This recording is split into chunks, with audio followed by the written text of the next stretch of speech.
back from a Patriots win, a squeaker, if we might call it that. Patriots winners yesterday, and it was close, 24-23 over the Atlanta Falcons. I don't want to take a victory lap or anything, but I thought this was going to be a tough game for the Patriots. It was, but it wasn't for the reasons that I thought. I actually thought Bijan Robinson could make an impact in the game. He really didn't. And I still think he's a top 5, top 10 player in the league, however you look at it. And I think it's more about their coaching than the Patriots coaching. That was the difference yesterday, and we'll certainly get into that. You want to join the show? We're here for an hour, then we'll hand things over to Celtics basketball tonight. Oh, I have a recap for Friday night. I was not happy about the Celtics, even though they won. I'm different about that tonight regarding the Patriots, who won a game over Atlanta. This is the opening take. The Patriots won a football game while Drake Maye struggled. They also won a football game where they lost the turnover battle. Just think about this. When it comes to Drake Maye, from what we've seen from Drake Maye over the last couple of years, and it's a small sample size, right? What do we have? 9 games this year. And so let's call it a full season, 17 games. When Drake Maye doesn't turn the football over, the Patriots have success. When he does, they lose. When they have a lead in the fourth quarter, at least this year, they win. They won another third quarter this week, but still it came down to the final plays, and that comes down to coaching. And I think Skaz and I have already talked about this year, but when it comes to the Patriots, I think it's already a success. Like, this season's already a success. They got their guy. To add now gravy to it, they got the right coach. And I want to get into the coaching matchup because Raheem Morris, clap, clap, clap your hands. Drake Maye's worst game of the season. He threw an interception. He lost 1 of 2 fumbles. And I get it. He was good enough in the first half to win the game. But in the second half, things got a little shaky there. But the Patriots extend their winning streak now to 6 games. Overall, Drake Maye was 19 of 29. He threw for 259 yards, had 2 touchdowns. He had the interception. He had 6 carries for 22 yards. The story of the game was this. We work post-game. I was here yesterday, and the Pats are up, 21-7. And I hear Zoe saying, seen this before, this is what happens. And I felt it too. Like, I'll be honest with you. I felt that the Pats were just going to roll the rest of the way, and the Falcons didn't have enough, and Bijan Robinson was taken out of the game, and that was it. I just thought 21-7 and roll. But what happens? Turnover, almost a scoop and score. Touchdown by Drake London. Just before that series, though, Raheem Morris went for it on 4th down. I get it being aggressive, but take the points. If you think in hindsight, they kick those points, they win that game. And that's why I keep going back to the coaching. I have more on that coming up in a bit. But the fumble before the half, that kept that game alive. It was the turning point of the game. They were on a route. That play had so much significance because it was the only way that Atlanta could stay in that game. It was the only way. It also kept Bijan Robinson in the game, who was seldom used. And by the way, I blame Morris or Cunningham or Robinson for that one. And then Michael Penix, he had a good day. He threw 3 touchdowns, but he struggled down the stretch. And make the T-shirts, Michael Penix. He panicked. He kept them in the game. He lost the game. Sound familiar? When it came down to Drake Maye or Michael Penix, Penix may have had the better day overall, all that. But when it came to crunch time, who was the better player? Drake Maye. It was Michael Penix that failed. So late in the fourth quarter, Patriots, they have a 24-23 lead. This after Parker Romo, remember him? Was with the Patriots last year, and in camp, he got cut.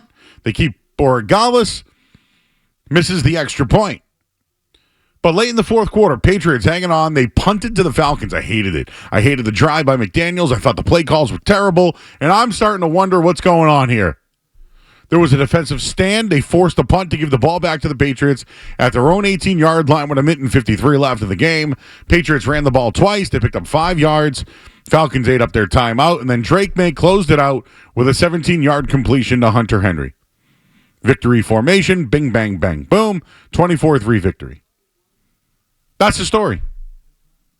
Parker Romo misses an extra point. They punt the ball back to the Patriots. Patriots don't give the ball back. Coaching. Quarterback makes a big play. A lot of things happened. Kayshon Boutte wasn't a part of the game. He left, actually, throughout the game with a hamstring injury, and something fell apart on the offense. Yep, Pop Douglas had 100 yards on 4 catches, and Stephon Diggs added the touchdown. But when you look at it, though, when Boutte came out of the game, they struggled. Sorry, it was Pop Douglas. I'm trying to think of who else had a touchdown. Jennings also had a touchdown as well. But just looking at the game, they won it for a couple of reasons. One was Drake Maye. Yeah, he's also the reason why maybe it got a little dicey. And I got to give credit to McDaniels on the final play. I thought he was horrific in the second half, McDaniels' play calling. But on that third down, Mike Vrabel said it after the game, hey, what do you want to do? Just go win the game. I like that they're aggressive. And do I have to, maybe I do have to remind you all. Last year when Gerard Mayo was the head coach, I know, right? You don't want to think about it? Gerard Mayo wasn't aggressive. Gerard Mayo wouldn't have done that. I just wanted to bring up the fact of how things are different from last year to this year. They're so different. They're more aggressive. And that type of play call, I can give you multiple. One of them, Gerard Mayo, remember Patriots score, they don't go for 2 on the road, they settle for overtime. It's just dramatically different, the Patriots, and where they are from just a year ago. So we'll leave it there at 617-779-0985. But one other thing I wanted to mention, it's the turnover battle. I might have mentioned it, but I wanted to just dig in on this one a little bit here. The Patriots, right? They lost 20 straight games when losing the turnover margin by 2 or more. Yesterday was the first time they won a game when they lost the turnover margin. And I saw some of these numbers here. Boston Sports Inf had this. Tom Brady when the Patriots, when they lost the turnover margin by 2 or more, they were 10-26 in their career. It's not easy to win games in the NFL when you lose the turnover margin by 2 or more. The Patriots are on this type of heater, guys. They have the right coach. They have the right quarterback. And right now, when other teams late in games, they get in their heads. I'll say it. Maybe the Patriots are back. Maybe they are. But yesterday, that's a game they don't win against maybe another team in the league. It was locked in yesterday. I knew that I didn't think they'd get out to the start that they did, but I definitely thought Atlanta was going to hang around. I didn't bet it. Actually, I hated number 5 in general. Went down to 4.5, I think, before kickoff. But you have to look into those things sometimes. I think you got to get the sniffer out every once in a while, and things look interesting, right? So yesterday, Drake Maye throws touchdown passes to Demario Douglas, who might be, maybe, making his way back into the lineup after a couple of bad games with Drake Maye. And then Stephon Diggs scores another touchdown.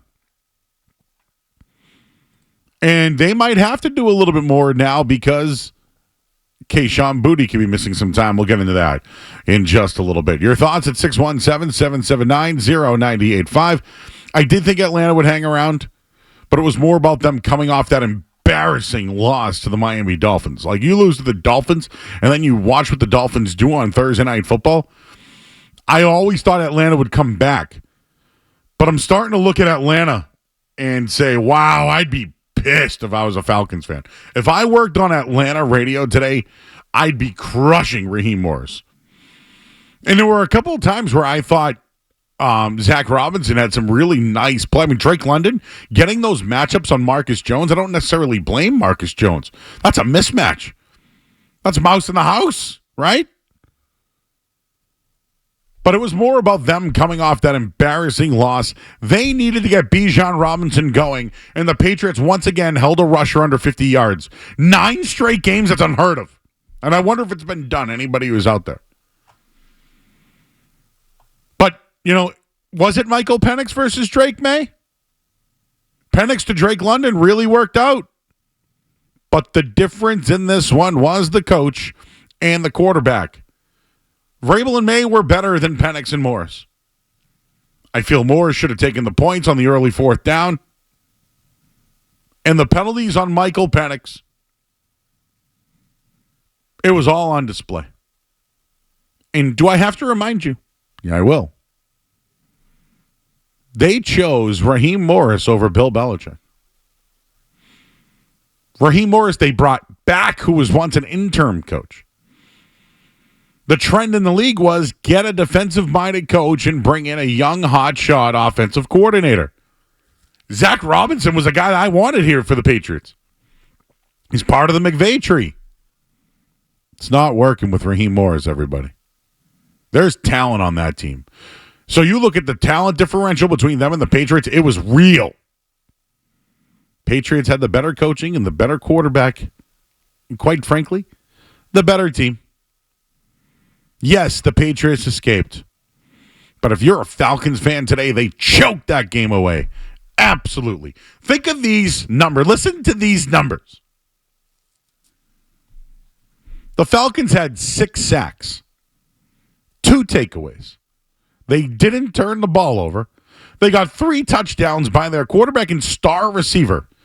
And they held the Patriots to 3 second-half points. And they still lost. And I couldn't believe I saw this one. I wish I could credit where I saw it. In games where teams force 6 sacks, force 2 takeaways, throw 3 passing touchdowns, and have 0 turnovers, teams were 44-0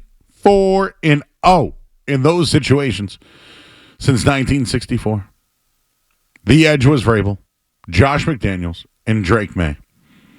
Again, it wasn't perfect. I'll say Jeff Ulbrich really schemed it well. I think he knows the blueprint on how to beat the Patriots. He was very creative. They created turnovers. They were an extra point away from finding out. I saw some other numbers that just came over from the Joe Murray research team. Drake Maye got to stop getting sacked. Joe Math tells me he's been sacked 17 times in the last 3 games. That's not good, everybody. And if you look at it, when you think about guys who are sacked 4 or more times in a game, Drake Maye's out of control. How is this sustainable for him? It can't be. QBs who were sacked 4 times in the last 30% of their career games: Russell Wilson, Jaden Williams, Caleb Williams, C.J. Stroud, Daniel Jones, Bryce Young, Justin Fields, Drake Maye. Drake Maye has been sacked 4 more times in 11 of his 21 starts. That's insane. It's got to be better. I'm not putting it all on the offensive line because I think some of it is Drake Maye's indecisiveness too. But in his first 21 starts, he's been sacked 66 times. He's on pace to be sacked 157 times in his first 50 starts.